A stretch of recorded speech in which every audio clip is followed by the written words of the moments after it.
Hello dear friends, this is doctor Shariq Nadeem. आज मैं आपके सामने एक इन्फॉर्मेटिव वीडियो लेके आया हूँ।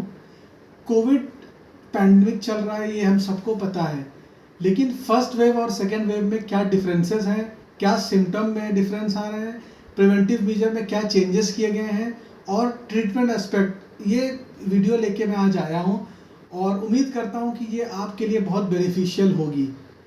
फर्स्ट वेव में हमने ये देखा था, देखिए ये चीज़ सबको पता लग गई है कि कोविड-19 एक आरएनए वायरस से फैल रहा है।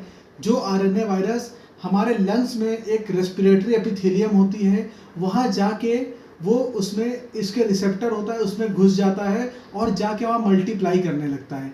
एक एंजाइम होता है आरएनए पॉलीमरेज, वहाँ उससे मल्टीप्लाई करने लगता है।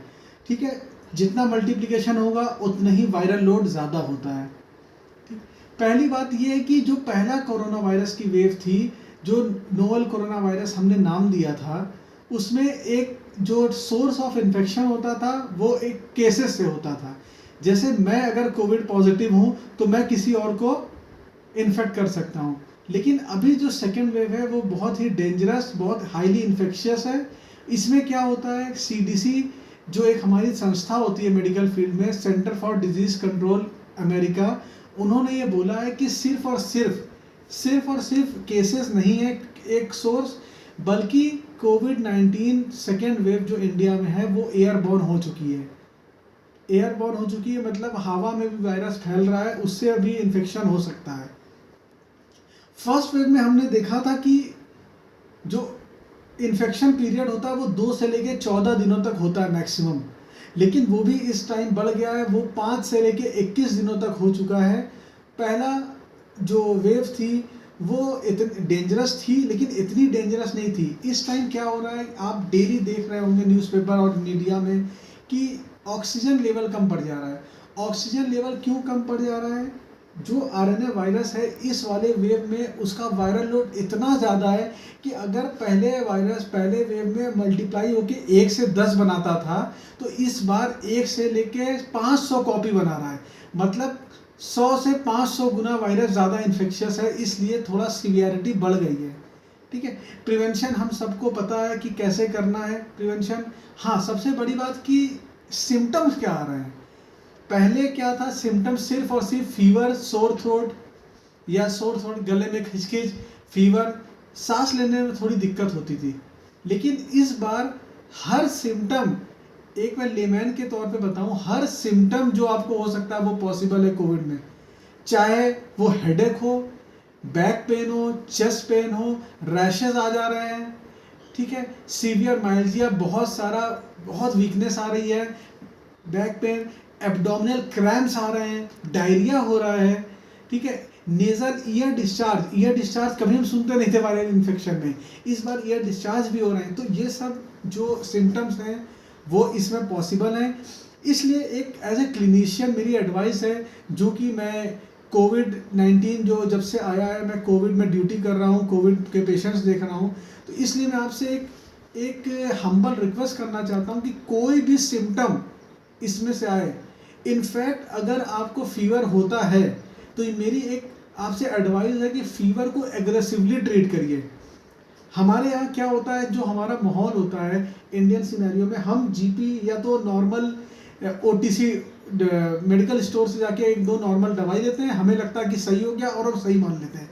नहीं, इस टाइम इतनी पैंडेमिक जो इतनी क्रूशियल फेज में है कि वो दिन पर डे ये इंक्रीजिंग ट्रेंड में जा रहा है और करीबन 20 दिन अभी लगेंगे इसको पीक पे पहुंचने में, तब जाके ये कहीं प्लेट्यू फेज होगा। ठीक है, तो मैं आपसे एक हम्बल रिक्वेस्ट करना चाहता हूं कि कोई भी आपको या आपके घर में किसी को भी कोई भी सिम्टम हो, इवन जैसे मैं एग्जांपल फीवर हो रहा है, आप ये कोशिश करो कि फीवर 2 से 3 दिन के अंदर ट्रीट करना है। लोग मुझे ऐसा पूछते हैं कि डॉक्टर साहब एक दिन में हम कितनी दवाई खा लें भाई, आज अभी दवाई खा लें फिर 3 घंटे में फीवर हो जा रहा है। मैं कहता हूं कि पैरासीटामोल बहुत ही सेफ ड्रग है, आप मैक्सिमम 4 ग्राम तक एक दिन में ले सकते हैं। कोशिश करें कि उससे कम लें, लेकिन आप 4 ग्राम तक ले सकते हैं। जैसे अगर आप 500 मिलीग्राम की गोली खा रहे हैं तो आप अभी खाएं, फिर आप 3 घंटे बाद भी ले सकते हैं। इसको ट्रीट करना, हमारा मेन एम ही ट्रीट करना है। दूसरी चीज़ मैं ये कहना चाहता हूँ कि सबसे जो विडंबना, जो एक आयरनी हो गई है इस बार, कि RT-PCR टेस्ट निगेटिव आने के बावजूद कोविड-19 है। फिर से मैं रिपीट कर रहा हूँ, इसको बिल्कुल आप ध्यान दीजिएगा। RT-PCR टेस्ट निगेटिव होने के बावजूद कोविड-19 आपको हो सकता है, आपके घर में, आपके फैमिली, आपके पड़ोस में हो सकता है। इसलिए ठीक है, RT-PCR बहुत गोल्ड स्टैंडर्ड टेस्ट है हमारा, स्पेसिफिक है, लेकिन इन केस अगर वो निगेटिव भी आया और आपको सिम्टम्स आ रहे हैं तो प्लीज़ प्लीज़ इसको इग्नोर ना करें, फ़ौरन अपने डॉक्टर से कंसल्ट करें।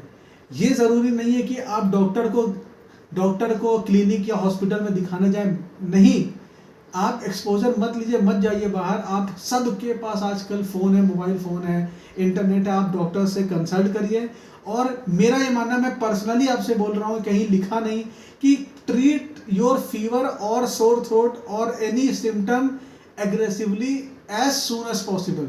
जितनी जल्दी हो सके इसको ट्रीट करें, इसको कम करें। क्यों? क्योंकि इन्फेक्टिव स्टेज बढ़ गई है कोरोना की, 5 दिन से 21 दिन तक हो गई है। ठीक है, जो 2 दिन में पहले फीवर सही हो जाता था पिछले वेव में, अब की 5 दिन तक चल रहा है, हमको लगता है। और हाँ, एक चीज़ मैं आपको बता रहा हूँ, बहुत ही एक समाज में या सोसाइटी में चल रहा है कि जैसे ही फीवर होता है हम मलेरिया, टाइफाइड, ये सब टेस्ट कराते हैं। आप कराइए टेस्ट, लेकिन प्लीज़ मैं आपसे कहता हूं कि आप टाइफाइड विडाल टेस्ट देख के खुश मत होइए कि अच्छा विडाल टेस्ट है, ठीक है, हम टाइफाइड का ट्रीटमेंट लेना सही हो जाएगा। बिल्कुल नहीं होगा सर, ये एक दिन में डिटेरिएट करता है। मैं बता रहा हूँ, एक दिन में आपका SpO2 100 है, कब आपका 80 सैचुरेशन हो जाएगा, आपके रूम एयर पे ऑक्सीजन की लेवल हो जाएगा, आपको नहीं पता। इसलिए दूसरी चीज़ प्रिवेंशन जो मैं कह रहा हूँ, मैं एक ये मास्क लगाया हूँ, ठीक, मास्क लगाया हूँ, लेकिन अब CDC जो संस्था है उन्होंने और WHO ने बोला कि 2 mask, there is a provision of double masking. 2 mask हमको लगाना है, 2 मास्क मतलब विन, ठीक है। एक मास्क ये, एक आप कपड़े का क्लोथ वाला मास्क भी लगा सकते हैं। अगर आप N95 मास्क लगाते हैं या रेस्पिरेटर तो वो काफ़ी है। दूसरी चीज़ जो हम पहले से पढ़ते थे कि 6 फीट डिस्टेंस और हैंड हाइजीन, 6 फीट की social distancing plus hand hygiene, ये तो मेंटेन करना है। दूसरी चीज़ सर, मत लीजिए कपड़ा, मत लीजिए जूता, लेकिन मैं आपसे रिक्वेस्ट करता हूँ हर घर में एक पल्स ऑक्सीमीटर होना चाहिए। प्लीज़ आप एक पल्स ऑक्सीमीटर लीजिए, ये 1200 से लेके 2000-2500 तक का मिल जाएगा, आप इसको लीजिए। कोई भी ये नॉन इंटरवेंटिव मेजर है, कोई भी इंटरवेंशन नहीं करना है, सीधे आपको उंगली में लगा के अपना ऑक्सीजन चेक करना है।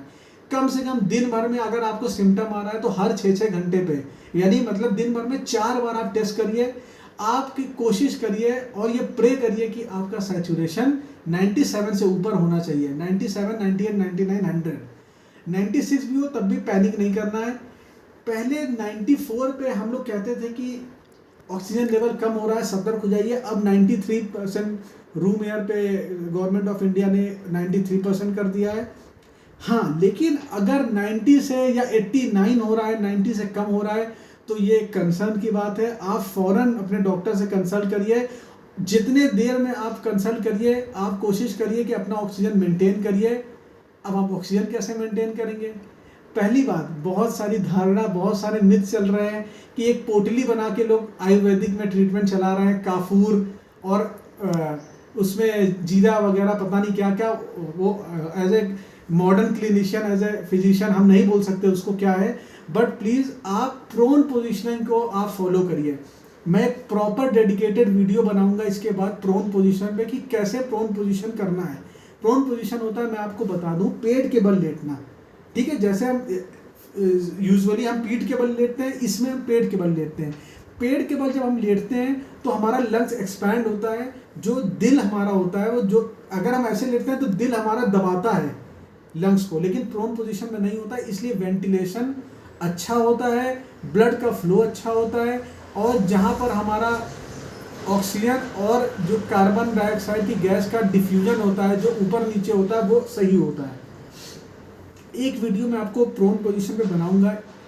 प्रोन पोजीशन सिर्फ ये नहीं कि आप उल्टा लेटें, इसमें क्या है कि कैसे, कहाँ पर आपको तकिया रखना है, कितना देर कैसे करना है, इसका एक सिग्निफिकेंस है जो मैं बाद में बताऊंगा। उसमें बाकायदा मैं बताऊंगा आपको कि किसको नहीं करना है प्रोन पोजीशन, ठीक है।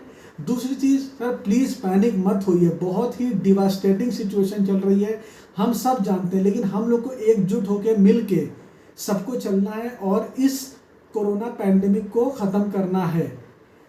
आज 1 मई जो मैं वीडियो बना रहा हूँ, होपफुली 15 से 16 मई तक पीक आ जाएगी कोरोना की, फिर उसके बाद धीमे धीमे डिक्लाइन होगा। तो please it's my humble and genuine request कि इस 14 दिन में बहुत ज़्यादा सावधानी बरतनी है। इनफैक्ट गवर्नमेंट ये कह रही है और हमारे बहुत बड़े बड़े एक्सपर्ट्स ये कह रहे हैं, ये जो 14 दिन है ये हाईली मैक्सिमम इन्फेक्टिव पीरियड है, कि इसमें बाहर भी अगर आप जा रहे हैं, मान लीजिए कि आप अपना दरवाज़ा खोलने भी बाहर जा रहे हैं ना, तो एयरबॉर्न इतना है कि इसमें इन्फेक्शन आ सकता है। तो प्लीज़ अपने कमरे से भी अगर आप बाहर जा रहे हैं, मैं तो कहूँगा अगर आप कोशिश करिए, अगर पॉसिबल हो, अगर एक रूम में 2 लोग हैं तब भी आप सर्जिकल या मास्क लगा के रखिए। अगर नहीं हो पा रहा है तो जैसे ही आप बाहर जा रहे हैं प्लीज़ मास्क लगाएं और थोड़ा सा दूर डिस्टेंस करके बात करें। थोड़ा दिन की बात है, हम ज़रूर इससे निजात पालेंगे, यही होप करते हैं, यही प्रे करते हैं। एक वीडियो मैं आपको प्रोन पोजीशन पे बनाऊंगा, मैंने बोला एक और वीडियो में बनाऊंगा कि मैनेजमेंट एस्पेक्ट से। देखिए मैनेजमेंट एस्पेक्ट मैं अभी आपको 5 मिनट के वीडियो पे नहीं बता सकता, ठीक है, वो बाद में मैं बताऊंगा कि उसको कैसे मैनेज करना है, होम का कैसे मैनेजमेंट है, हॉस्पिटल का कैसे मैनेजमेंट है, और आईसीयू या वेंटिलेटर मैनेजमेंट क्या है। फिलहाल तो हमको प्रिवेंटिव एस्पेक्ट पे ध्यान देना है।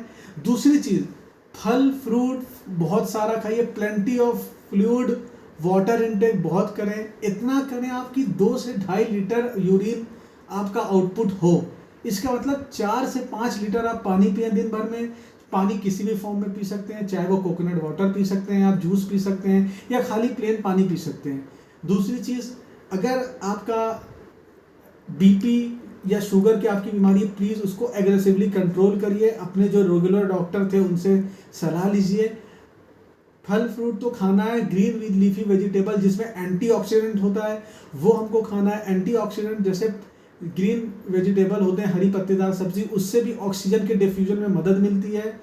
पैनिक नहीं करना है, हम लोग को एक दूसरे के साथ मिल के चलना है।